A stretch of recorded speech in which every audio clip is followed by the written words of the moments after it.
This one is from a guy who said that he stopped drinking, he hasn't had a single drop of alcohol since Halloween. So as I'm recording this is towards the end of February, so for 4 or 5 months. Sober for the 4th time in his life, was a daily drinker, and he's now totally relaxed. No shakes, no sweating, etc. But he gets frustrated and angry sometimes when he says that his brain wants to kill itself with alcohol so much. Self-destruction, like if this would help.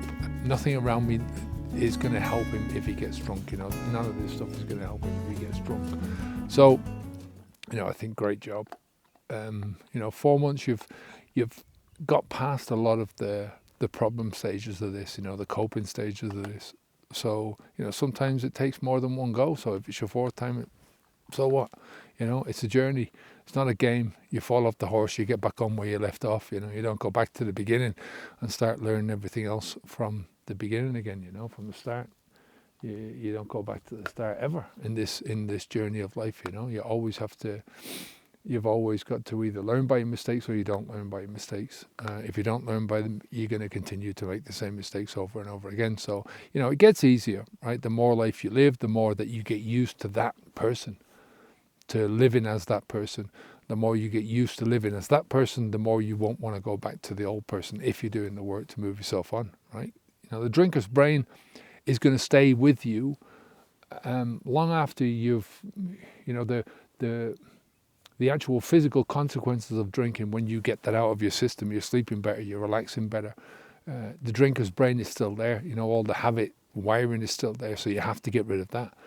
So there's different ways that you do that. You do that by living the new life, but you also do that by changing a lot of your thoughts and your values, your reality, your beliefs, all that kind of stuff, So, at the end of the day, the drinker's brain is going to stay there as long as you look at alcohol as an option in your life. Even if you're looking at it subconsciously as an option, as something that you could go back to. It's never an option for me because I can't go back to that life. I built a life that is just whatever, and that's where the work is. Stop the flow, do the work, move on. So, I'm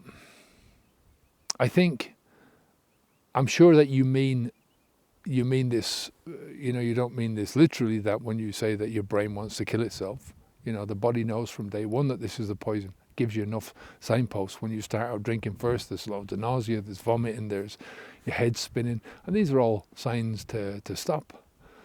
Frustration and anger, these are emotions that we all have, but they're also signs. They're just signposts. It's not, these things are not an end in and of themselves, and it's also where the work is. Part of life is emotions are part of your life. But a part of that life is not escaping from the emotions, it's dealing with the underlying causes. And that can take time. It can take time just to figure out what these things are, what is underneath all this stuff. I'm not talking about shit from your past, right? Maybe shit from your past that is in your present that you have to deal with in your present, but not shit from your childhood that you've no fucking chance of dealing with. What's the point in that? I don't see that as an option. Not for me anyway, It's not that we feel these emotions, like I said, on their own as that they're a thing. Like, I'm angry today, or I'm an angry person. There's anger there because of something. There's frustration there because of something. It's always how we respond, how we process, is part of that response as well. Your emotions are nothing more than alarms. It's like having a smoke alarm in your house, right, and notifying you of a fire, or a burglar alarm notifying you that somebody's breaking into your house, right, and you turning off the smoke alarm and going back to bed, or turning off the burglar alarm and going back to bed. Then you're going to suffer the consequences of that, right?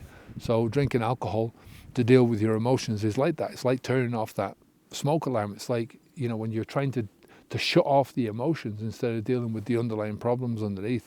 That is like turning off your smoking alarm and going back to fucking bed. There's no point in doing that. Anyway, look, I wish you the best of luck.